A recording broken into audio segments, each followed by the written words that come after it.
क्योंकि जो युवती मिल जाती है वो 2 कौड़ी की हो जाती है, फिर दूसरी चाहिए, फिर सुंदर से सुंदर युवती हो। और मैंने देखा है कि युवक नौकरानी के चक्कर काट रहा है। एंड्रयू कार्नेगी अमेरिका का सबसे बड़ा आदमी, बहुत गरीब परिवार में पैदा हुआ, लेकिन अपने उद्यम से अमेरिका का सबसे बड़ा धनपति।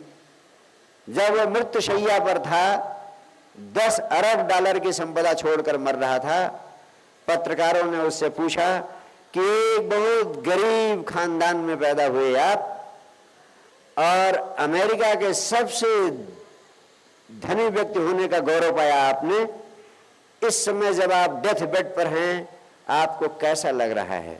उन्होंने कहा मैं बहुत दुखी हूं और मैं बहुत दुखी मौत मर रहा हूं। उन्होंने कहा क्यों? आपको तो आनंदित होना चाहिए कि आप 10 अरब डॉलर की संपदा छोड़कर अमेरिका के सबसे धनी व्यक्ति के रूप में इस संसार से विदा हो रहे हैं। उन्होंने कहा नहीं, मैं बहुत दुखी हूं। क्यों? क्योंकि मैं 100 अरब डॉलर की संपदा छोड़कर मरना चाहता था और सिर्फ 10 अरब डॉलर की संपदा छोड़कर मर रहा हूं। तुम्हें जो मिला है उस संपदा की कीमत का बोध ही नहीं है। और एक एक व्यक्ति के पास कुछ न कुछ है जिसके लिए वो परमात्मा के प्रति धन्यवाद के भाव से भर सकता है। और आपको एक अद्भुत विज्ञान बताना चाहता हूं मैं। अगर आप धन्यवाद के भाव से भर जाएं, अगर आप उन चीजों की याद करें जो आपकी जिंदगी में हैं, आपको मिली हुई हैं, और कोई भी व्यक्ति इतना अभागा नहीं है, उसको बहुत सारी वो चीजें मिली हुई हैं जो लाखों करोड़ों को नहीं मिली हैं। मन चाही चीजों को पाने के विज्ञान का सार मैं आपसे बताना चाहता हूं। जो कुछ आपको मिला है, अगर उन चीजों को आप याद करते जाएं तो आप तुरंत आनंदित होने लगेंगे। और जब आप आनंदित होने लगते हैं तो इस विराट अस्तित्व से वह चीजें आपको मिलना शुरू हो जाती हैं जो आपके मन में आकांक्षा होती है पाने की, जिन्हें पाने की आकांक्षा आपके मन में होती है। जब आप आनंदित होते हैं, जब आप धन्यवाद के भाव से भरे होते हैं, तो अस्तित्व की ओर से वह चीजें अपने आप आपको मिलने लगती हैं। मांगने से नहीं, धन्यवाद के भाव से भरे होने से, धन्यवाद देने की वृत्ति से युक्त होने से अस्तित्व की सारी चीजें आपकी ओर आकर्षित होने लगती हैं। मैं हमेशा कहता हूं जिंदगी में फूल भी हैं, कांटे भी हैं। यही सबसे बड़ी प्रार्थना आप याद कर लेना, अपने बेडरूम में लिख लेना, केवल 3 वाक्य। जिंदगी में फूल भी हैं, कांटे भी हैं, पहला वाक्य। दूसरा वाक्य, जो कांटों कांटों पर ध्यान देता है उसकी जिंदगी के फूल भी कांटे बन जाते हैं। और तीसरा वाक्य, जो फूलों फूलों पर ध्यान देता है उसकी जिंदगी के कांटे भी फूल बन जाते हैं। कोई रोक नहीं सकता, इससे बड़ा विज्ञान नहीं है कोई। तुम अपने जिंदगी के फूलों फूलों पर ध्यान दो, तुम्हारी जिंदगी अपने आप प्रार्थना बन जाएगी। क्योंकि फूलों फूलों पर ध्यान दोगे तो धन्यवाद का भाव, धन्यवाद का भाव, धन्यवाद का भाव। प्रभु तुमने बेटी भी दिया मुझे, प्रभु तुमने बेटा भी दिया मुझे, प्रभु मेरी पत्नी स्वस्थ है, प्रभु मैं स्वस्थ हूं, प्रभु मैं कार में चल रहा हूं, प्रभु मेरे मकान है।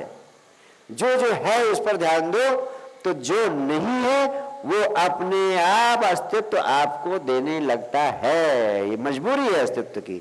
मैंने इसी तरीके से सब चीजों को पाया है और रिजल्ट ये है कि जो मैं सोचता हूं सोचते ही होने लगता है। ये जादू है।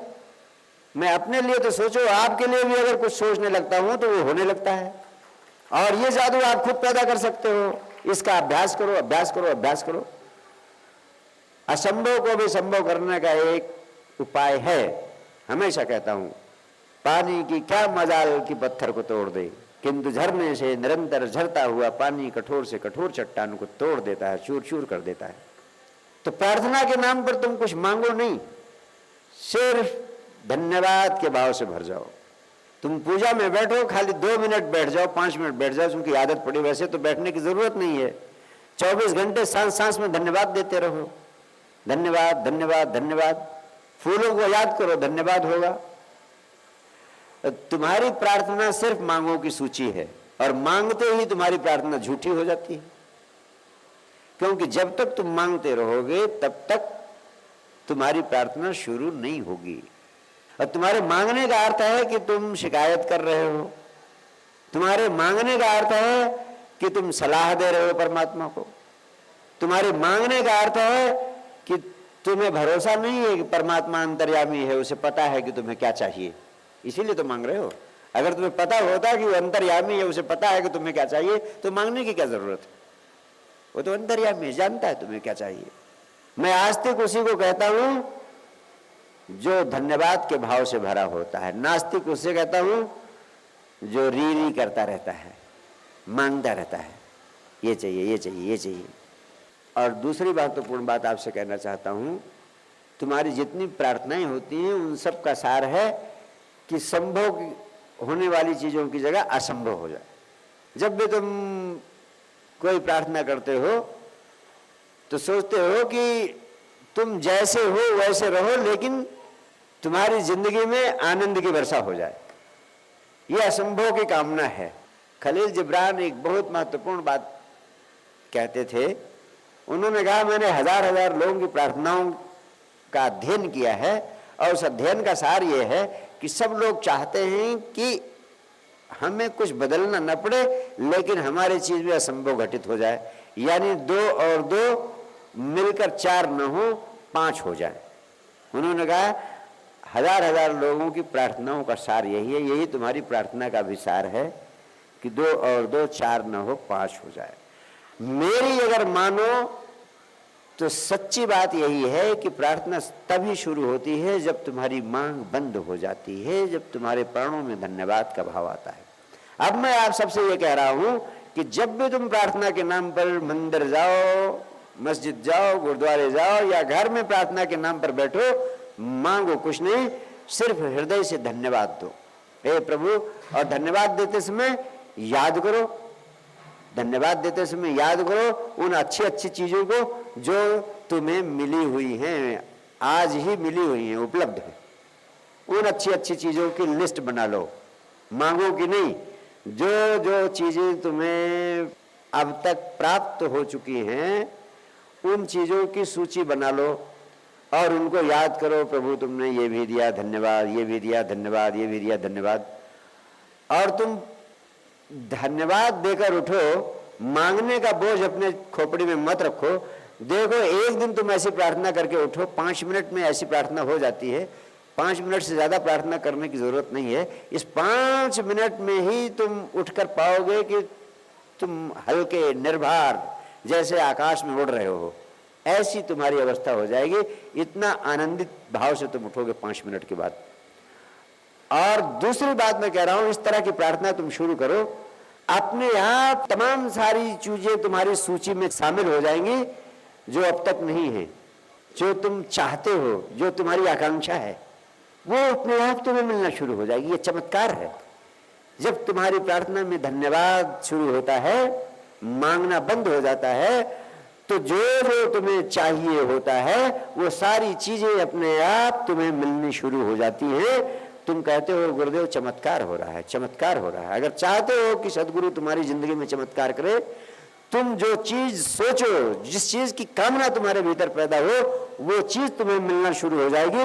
सिर्फ तुम धन्यवाद के भाव से भरकर 24 घंटे जीने का अभ्यास करो। 24 घंटे धन्यवाद धन्यवाद धन्यवाद, शरीर ही मंदिर बन जाए, सांस सांस प्रार्थना बन जाए।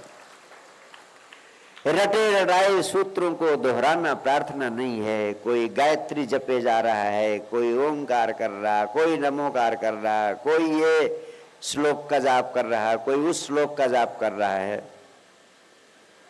कोई ये आरती गा रहा है, कोई वो आरती गा रहा है और सोच रहा है कि हम धार्मिक हो गए। प्रार्थना तो अपने हृदय से निकलनी चाहिए। प्रार्थना तो प्रेम का निवेदन है, प्रणय का निवेदन है, एक्सप्रेशन ऑफ लव है। अगर तुम्हें अपना प्रेम अपने प्रेमी या प्रेमिका के प्रति व्यक्त करना हो, तो क्या तुम दूसरों के उधार शब्दों को लेकर प्रेम का निवेदन करोगे? अगर तुम्हें अपनी प्रेमिका को चिट्ठी लिखनी हो, तो क्या तुम अपने मित्र की उस चिट्ठी को लिख दोगे जो उसने अपनी प्रेमिका के लिए लिखी थी, वही लिख के नीचे अपना साइन कर दोगे? नहीं करोगे ना। अरे इतने नपुंसक तो तुम नहीं हो कि तुम अपने प्रेमिका के लिए अपने हृदय के शब्द न व्यक्त कर सको। अगर तुम इतने नपुंसक हो कि अपने प्रेमिका के प्रति अपने हृदय के शब्द नहीं व्यक्त कर सकते हो तो तुम प्रेम क्या कर सकोगे।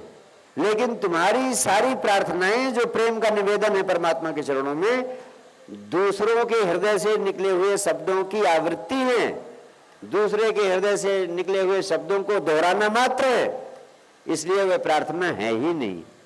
प्रार्थना तो हार्दिक हो, आपके हृदय से निकली हो, अपनी हो।